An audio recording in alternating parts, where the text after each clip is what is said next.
हाज़रीन, अवामी न्यूज़ में ख़बरनि जो सिलसिलो जारी है। इन वक्त असीं तव्हांखे खिपरो में ख़बर ॾींदा हलूं त खिपरो लॻ लाल खान शाख जो रवासी 50 साला झंडो मरी साॻे ॻोठ जी 22 साला मसमात लूणी धी घेमो भील खे मुसलमान करे पसंद जो परिणो करे छॾियो। मुसलमान थियण खां पोइ लूणी जो इस्लामी नालो फातिमा रखियो वियो। प्यार जो परिणो कंदड़ प्रेमी जोड़े झंडो मरी ऐं फातिमा खे खिपरो जे एडिशनल सेशन कोर्ट में दाईंदे चयो त असां पंहिंजी रज़ा ख़ुशी सां प्यार जो परिणो कयो आहे। मसलो ये है पाण मरी आहियां, वो लाल खान शाह ॻोठ है, ही मुसलमान ते चवण पियो मूंखां शादी करण ऐं मुसलमान थियो आहे, जो नालो मुसलमान तौर सां असां फातिमा रखियोसीं ऐं माइट आहिनि जेके उहे मूंखे बि धमकियूं पिया ॾियनि तव्हांखे छॾींदासीं कोन, रज़ा ख़ुशी सां असां ॿिन्हिनि शादी कई आहे। हाणे असांखे पंहिंजे इन ते छॾे ॾियनि, इस्लाम हिन क़बूल कयो आहे ऐं कीअं ख़बर जो हीअ मूंखां ख़ुशी शादी मां ख़ुशी सां शादी कई।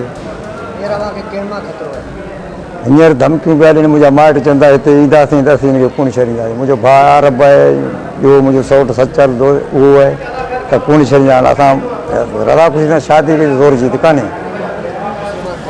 जाओ इनका खुशी का शादी कही है, खुशी का शादी।